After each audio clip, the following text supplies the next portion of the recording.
the fuck am I dressed up like the nostalgic Rick?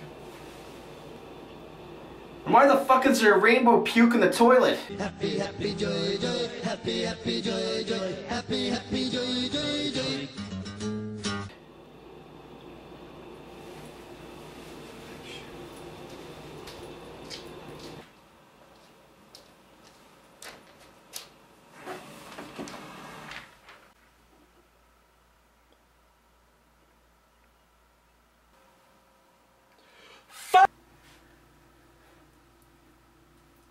Oh hey, I'm the Murfler. Now that I've done detox, I can bring you part 3 of the Madness review. After I clean this shit up.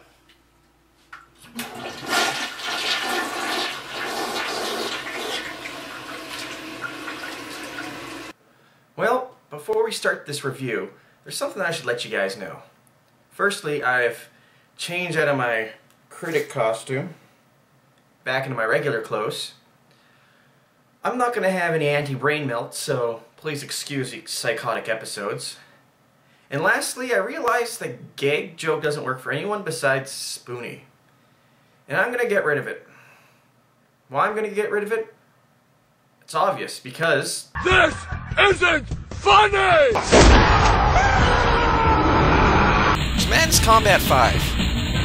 Yeah, I'm gonna call it that because I don't want to sound like a fucking idiot trying to pronounce some names. This episode sees a noticeable change in the series.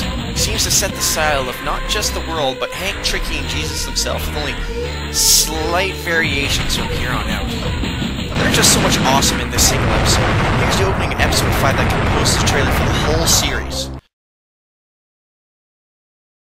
This summer.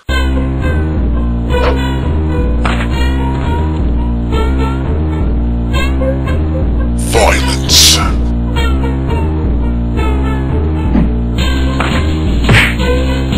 Chaos.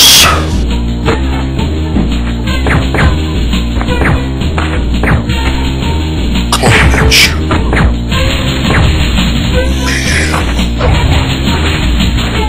Terror. Starring the protagonist. The victims. The savior.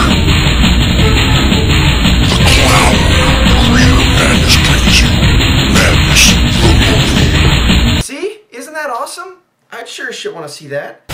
Well, this episode is much like the others besides being much faster paced in the introduction of Bullet Time, which turns out to fit pretty well considering most other things attempts to awkwardly fit it in. Long story short, Jesus shows up and tears the roof off the place as his lead agents watch Hank and Jesus fight it out. And Hank runs when he realizes he has no sword to fight off Jesus. The Savior follows suit and comes after unsuspecting Hank. Jesus force pushes him off a cliff and Hank manages to land a lucky shot on Jesus and enters bullet time again to take out the zombie leads who jump into their master's aid. Hank gun-foos it up and eventually gets forced off the cliff, and the next part is actually pretty funny and awesome at the same time. Hank lands on an agent, killing him, impales another by throwing a gun that hard, as Tricky's sign pops out of the ground and flies towards a lead agent, hitting him so hard it kills them. Tricky pops up with a, "Oh my fucking god, clown!" and gets shot in the face again when suddenly...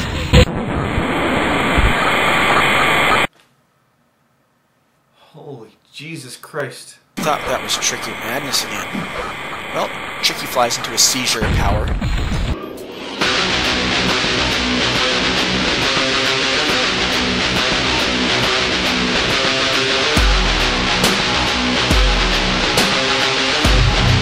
Dropping a 2-story nightclub on Sanford and Demo, destroying Jesus by tearing off his head, and coming back to life after Hank killed him, and tearing off the top of his head and shattering his lower jaw. This episode ends with Tricky's double peace sign as it goes to black. Madness 6 doesn't see much change to it besides the fact that the melee fighting is noticeably better in this one. It starts off with Hank being resurrected by Tricky, and having his lower jaw replaced with what I assume is the top of Tricky's mask that he cut off from the episode before. He also leaves him a nice note and some weapons saying, "Just do what comes natural." Of course, the killing follows suit, with the only change up to it that I notice is he kills a few lead agents with the head of another one. He gets to a panel of sorts and Tricky interrupts the whole cartoon again, and Hank gets hit by a train. I don't know how he doesn't die. And he fights his way to the front. And that's where that plays out is actually pretty funny. Let go. No. Let go of my stick, Hank. Oh. I'm going off the rails on a crazy train. Hank fights Tricky again. Tricky kills him again. Gets resurrected by him again. And having his hat knocked off, he summons another building again. I really don't know why Hank doesn't go around the fucking building. Well, actually, I probably gotta guess at the very least. A pipe isn't gonna do too much against a seizure-empowering clown. Oh, sorry. I must be getting sick. Hank gets the other side of the building, sees Tricky getting a hot dog. Quick, Tricky! Throw it at him! It seems like throwing random stuff from this series tends to work pretty good as a form of attack. Might as well. Well, Hank sticks him in the head with an axe, and he loads him full of lead. And we watch Tricky fall as he reboots himself as... the White Demon Clown Beast of Fire. Ending episode 6. So Madness 7, once again, is a lot like the others. The only major change to this is the new baddie, Mag Agents. Big fuckers with fucked up faces. Like this guy has giant spikes through his face, and they are awesome. Another thing I gotta give Crinkles credit for is he knows how to set the mood. See, in the opening of this episode, it seems like the music combined with what's going on that generally Hank is defeated, and this time he's not actually trying to fight to something, but he's actually trying to fight to get away from the clown. Here, this is just my opinion, so take a watch for it yourself and make your own opinion.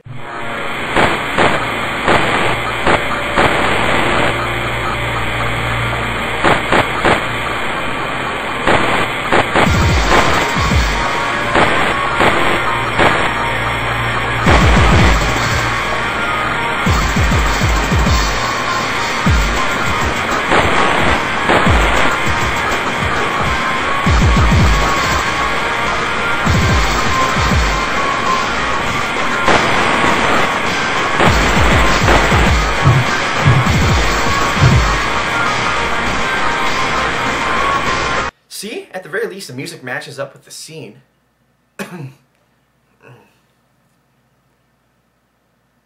Nose is bleeding. Doesn't pick my nose. This episode also features some awesome weapons, like the monster-sized shotgun that takes 20 kilogram slugs, and a chainsaw. Yeah, I've been hoping someone would use that soon. Besides the demon clown, this episode plays out just like the others. It comes to an end when Hank fights a mini Tricky and gets seriously fucked up when he's thrown through a wall. Lead agents go to finish him off, but Jesus jumps down from the roof and kills both of them before driving a sword through Hank, simply saying, "Good night, Hank," before putting a magnum bullet through his head. Tricky comes in to kill Jesus for taking his man, but Jesus simply shoots a drive and sticks Tricky in the face, ending the Tricky saga.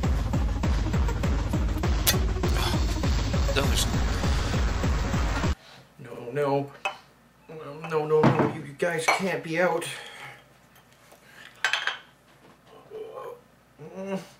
No, I need some.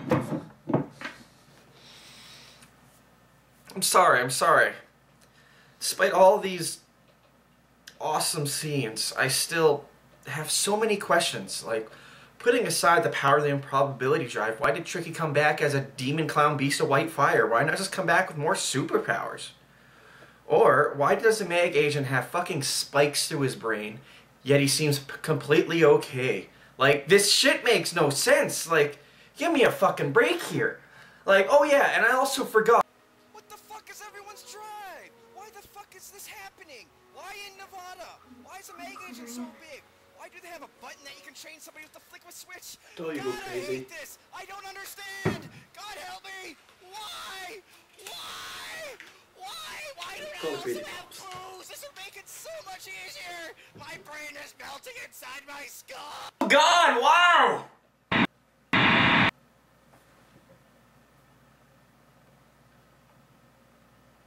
So, Madness 8, we have a few new things, like new Ugly Mutants version 2 and 3. These guys in full force who remind me of Ash and Bishop from the Alien series. What else? Oh yeah, we follow Jesus instead of Hank, and trust me when I say, he delivers the violence. Messy violence. This series also features some pretty cool weapons like the fire axe. A minigun, a weapon I always want to see used but hits nothing besides the ground.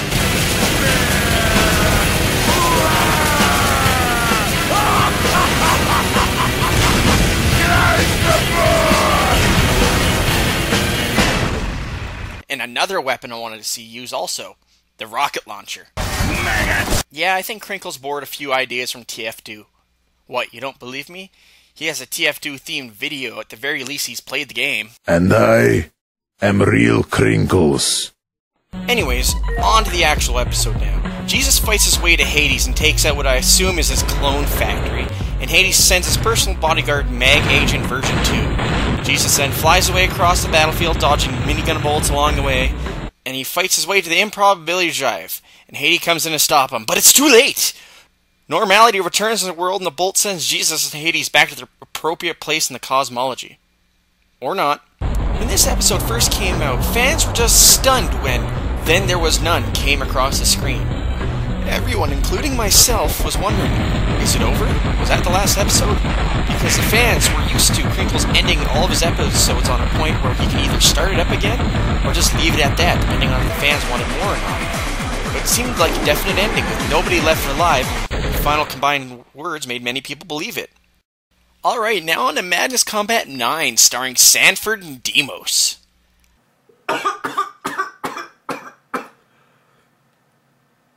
Fuck. Thought it wouldn't be this far along. Murph, there's some nice men in trench coats here to see you. They're gonna take you to a nice, happy place where you can't hurt yourself anymore.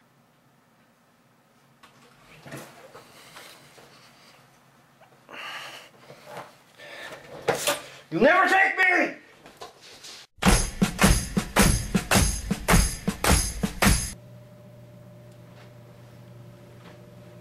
How's the subject doing? He's been calm since the station earlier. Good. Yeah, I have our agents looking into other things in this incident. Apparently he's the only known survivor. We still having very sparse information on the MJK incident. Any known contacts? So far we've got an ecstasy junkie and a KGB agent, but we haven't been able to locate either their locales at the moment. Seems there are about 30 known subjects to the MJK situation. Alright. They have extreme internal organ failure. Their brains legitimately melt inside of their skulls. Nasty way to go. It says here that there were large amounts of Bacardi 151 located in the house of politics.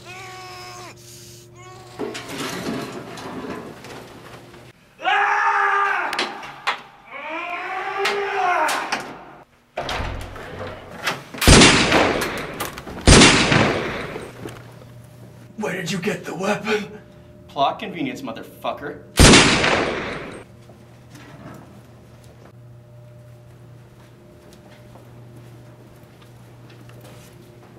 Hello?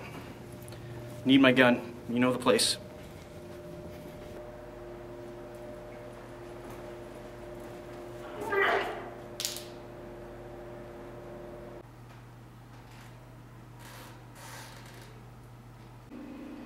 Man, we're fucked up.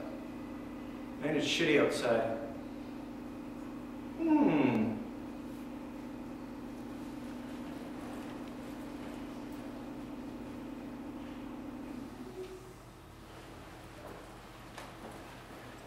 Problem solved. Remember when you ran away and I got on my knees and begged you not to leave because I'd go berserk? Well, you left me anyhow, and then the days got worse and worse.